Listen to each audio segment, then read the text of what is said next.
अस्सलाम वालेकुम। आज मैं आपको लोड बेयरिंग स्ट्रक्चर के बारे में ब्रीफ़ करूंगा और इन वीडियोस के पार्ट होंगे, पार्ट 1, पार्ट 2, पार्ट 3, जब तक विला कंप्लीट नहीं हो जाता। सबसे पहले ये है कि हमें प्लॉट की कोई विला बनाना है या कोई हाउस बनाना है, मैं उसकी बात कर रहा हूँ। इसमें ये सबसे पहले ये है कि हमें डिमार्केशन आ जाएगी, हमारे प्लॉट का साइज़ आ जाएगा। उसके बाद आपने उसका लेआउट करना है। लेआउट करने के बाद फिर आपने एक्सीवेशन स्टार्ट करनी है।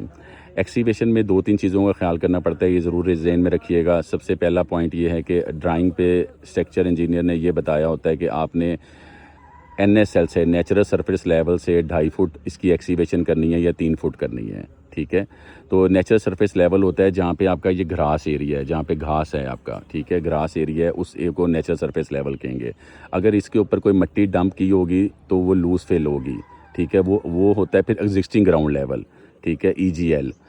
एग्जिस्टिंग ग्राउंड, अब कितनी घास के ऊपर कितनी मिट्टी डंप हुई हुई है, 2 फुट मिसाल के तौर पे डंप हुई हुई है, तो फिर 3 फुट आपने NSL से नीचे जाना है, 3 फुट। फिर NSL से आप 3 फुट नीचे लेके जाएंगे, एग्जिस्टिंग ग्राउंड लेवल से आप EGL लेवल से आप 5 फुट नीचे लेके जाएंगे, क्योंकि 2 फुट तो लूज़ फिल पड़ी हुई है, ठीक है। तो वो 2 फुट जो लूज़ फिल है ना, वो कंसीडर नहीं की जाएगी। तो अगर आप देख लीजिएगा, आप एक्सीवेशन करके देख लेंगे कि कितना लूज़ फिल ऊपर पड़ा हुआ है, वो उसमें फिर आपको ऐड करना पड़ेगा, ठीक है। तो अब NSL से 3 फुट लेके जाना है एज़ पर ड्राइंग, या 2.5 फुट लेके जाना है जो भी ड्राइंग पे लिखा हुआ है। और अगर आप एग्जिस्टिंग ग्राउंड लेवल से लेके जाएंगे तो वो आपने ऐड कर लेना है उसके अंदर, क्योंकि वो उसको हम कंसीडर नहीं करते। उसके बाद फिर आपकी एक्सीवेशन स्टार्ट हो जाएगी। एक्सीवेशन आपने कर ली, ठीक है। ये सॉरी, एक्सीवेशन स्टार्ट नहीं हो जाएगी, एक्सीवेशन का मैंने बता दिया आपको, ठीक है। एक्सीवेशन आपने कर ली। एक्सीवेशन करने के बाद आपने इसकी कंपैक्शन करनी है। स्ट्रक्चर के नीचे स्पेसिफिकेशन ये कहती है कि 95% कंपैक्शन होनी चाहिए, ठीक है। कंपैक्शन के लिए ये है कि कंस्ट्रक्शन के अंदर भी लेबॉर्ट्री होती है, एक अदारा होता है लेबॉर्ट्री का, वो इसको 2 मेथड से करता है। कोर कटर मेथड से भी कर सकता है, कोन मेथड से भी कर सकता है। वो इसकी कंपैक्शन चेक करेगा और वो 95% अचीव होनी चाहिए, ठीक है। वो 95% आपने अचीव करने के बाद फिर आपने इसकी एंटी टर्माइट केमिकल करना है। एंटी टर्माइट केमिकल का ये होता है कि अक्सर वो आपने उसमें फिप्रोनिल का मेडिसिन यूज़ करनी है। इसमें बहुत सी मेडिसिन होती हैं, तो बहुत से आपको एंटी टर्माइट केमिकल मिल जाएंगे। उसमें कोई अमीडा कॉपरेट होता है, कोई फिप्रोनिल होता है।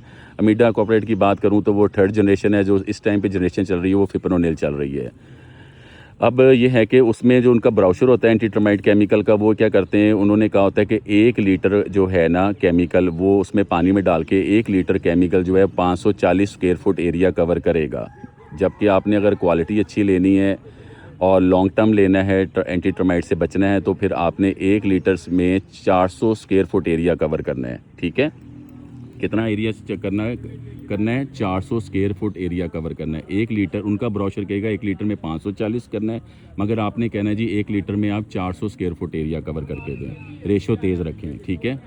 जब वो हो जाएगा उसके बाद आपने, वो फिर ड्राइंग पे मेंशन होता है कि आपने नीचे डायरेक्ट एक्सीवेशन के टर्माइट करने के बाद लीन कर देनी है, यानी 148 की 124 कंक्रीट कर देनी है, 148 की सॉरी कंक्रीट कर देनी है, लीन कंक्रीट करनी है, या नीचे कोई ब्रिक ब्लास्ट या दीने का पत्थर यूज़ करना है। अगर तो दीने का पत्थर या ब्रिक ब्लास्ट का शो किया हुआ है तो मैं उसमें ज़रूर आपको सजेस्ट करूँगा कि आपने क्वालिटी मेंटेन करने के लिए आपको चाहिए नीचे दीने का पत्थर यूज़ करें, दीना स्टोन यूज़ करना है आपने, ठीक है। एंटी टर्माइट के बाद आप जो भी ड्राइंग पे लिया होगा 4 इंच आपने दीने का पत्थर जो है ना, दीना स्टोन, वो आपने स्प्रेड कर देना है, ठीक है। अगर उसमें ब्रिक ब्लास्ट लिखा होगा तो वो उसको मैं रिकमेंड नहीं करूँगा, क्योंकि नीचे आपको पता है मिट्टी के अंदर जो है वो आपको सॉल्ट आना शुरू हो जाता है। वाइट जो सॉल्ट होता है ना, वो आपकी ब्रिक्स को डिज़ोल्व करना शुरू कर देता है, खुरना शुरू हो जाता है। कुछ अरसे बाद जो ब्रिक ब्लास्ट है ना, वो एक डिज़ोल्व होना शुरू हो जाता है। इसलिए ग्राउंड फ्लोर के में बुनियादों में भी और फ्लोरिंग में भी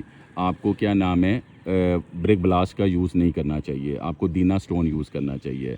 टर्माइट के बाद आपने दीना स्टोन स्प्रेड कर दिया, जो भी ड्राइंग पे लिखा हुआ है 4 इंच अमूमन लिखा होता है, 4 इंच आपने स्प्रेड कर देना है। स्प्रेड करने के बाद फिर वो आपको कहेगा 4 इंच जो है ना, इसके ऊपर 148 की कंक्रीट करें, ठीक है। तो फिर आपने वहाँ पे 148 की कंक्रीट कर देनी है, सीमेंट सैंड और क्रश की, ठीक है। वो कंक्रीट करने के बाद फिर आपने अपना रोड लेवल से आपको दिया होगा कि कारपोर्च का लेवल, रोड लेवल से कारपोर्च का ये रोड लेवल है, ये रोड है, रोड के सेंटर से लेना है, ना आपने इस एच से लेना है ना इस एच से लेना है, क्योंकि कर्व होता है ये, ठीक है। सेंटर से आपने रोड का लेवल ले लेना है और रोड के लेवल से जो कारपोर्च का लेवल होगा वो 1 फुट प्लस पे होगा और अंदर वाला जो एफएफ लेवल होगा, फिनिश फ्लोर लेवल होगा अंदर बेडरूम वगैरह का लाउंज का, वो 2 फुट प्लस पे होगा रोड से।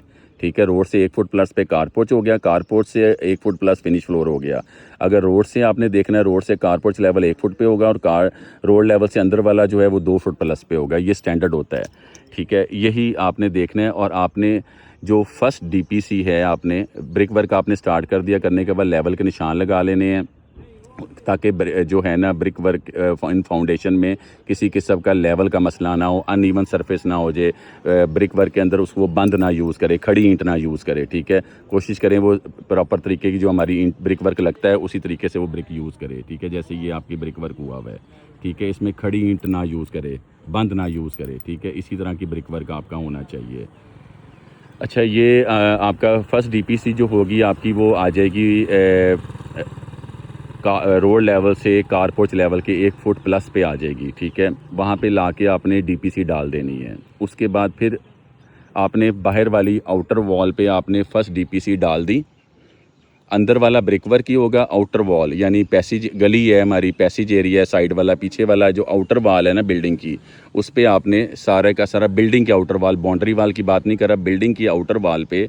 ठीक है, बिल्डिंग की बैक साइड पे आपका सेन है, गली साइड पे गली है, फ्रंट पे कारपोर्च है, वो आउटर साइड और पल्ली तरफ बेशक कोई और घर भी है। ठीक है, आपने वहाँ पे क्या करना है, आपने 1 फुट प्लस पे आपने डीपीसी डाल देनी है आउटर वॉल पे। ठीक है, बैक पैसे बिल्डिंग की बैक साइड वाले भी डल जाएगी, बाउंड्री वाल की बात नहीं कर रहा, बिल्डिंग की बात कर रहा हूँ। फर्स्ट डीपीसी 1 फुट पे डल जाएगी, सारी डीपीसी आपकी डल जाएगी। ठीक हो गया।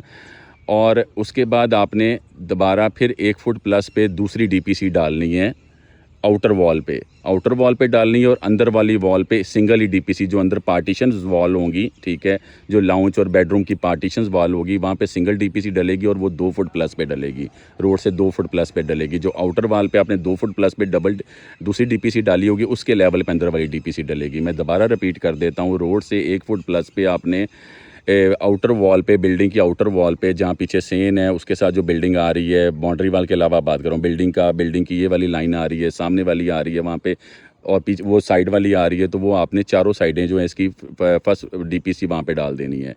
उसके बाद उसके ऊपर आपने ब्रिक वर्क करना है।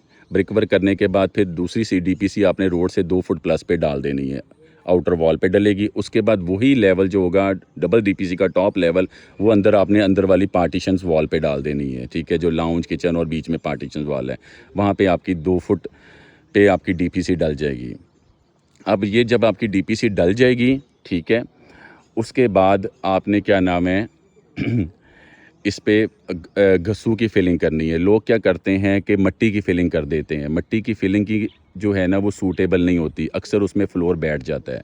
जो थोड़ी बहुत ही अंदर मिट्टी पड़ी हुई है, जो एक्सीवेटेड मटेरियल पड़ा हुआ है, यानी एक्सीवेशन जो की एक्सीवेटेड मटेरियल जो पड़ा हुआ है, छोटी मोटी कमरों के अंदर ढेरियाँ लगी हुई, इसको आपने स्प्रेड कर देना है। स्प्रेड करके आपने जंपर मंगा लेना है।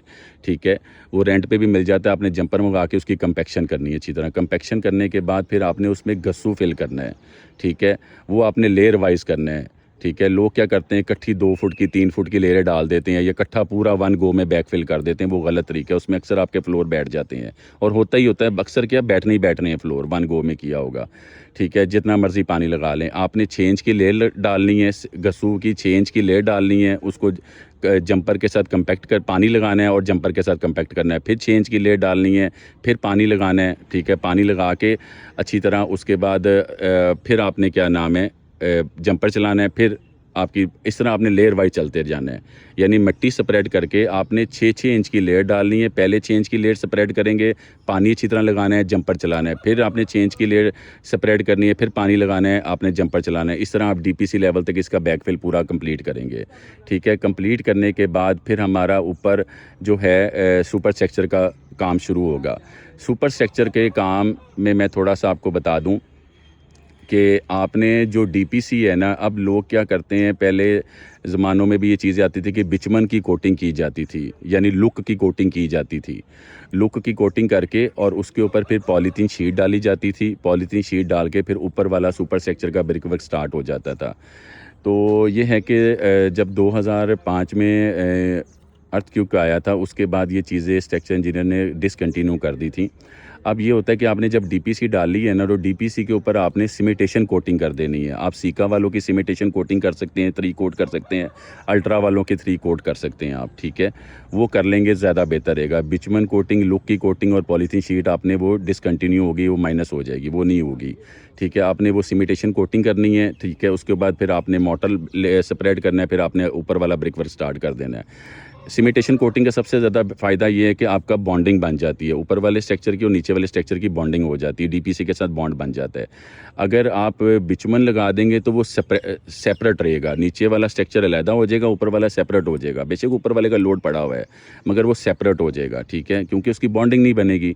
तो फिर भी अगर आपको कहा जाता है कोई नहीं बिचुमन कोटिंग करें, तो वो आपने बिचुमन कोटिंग करनी है 10 से 12 केजी पर स्क्वायर फुट में, ठीक है। वो कर दें आप, उसके बाद फिर आप ऊपर कर दें, मगर वो मैं उस पे एग्री नहीं करूँगा, ठीक है। आप सिमेंटेशन कोटिंग के 3 कोट करें, उसके बाद आप मोर्टार ले स्प्रेड करें और अपना ब्रिक वर्क स्टार्ट कर दें ऊपर वाला सुपर स्ट्रक्चर का। जो सुपर स्ट्रक्चर की चीज़ें हैं वो इंशाल्लाह मैं नेक्स्ट वीडियो में बताऊँगा पार्ट 2 में। Thank you.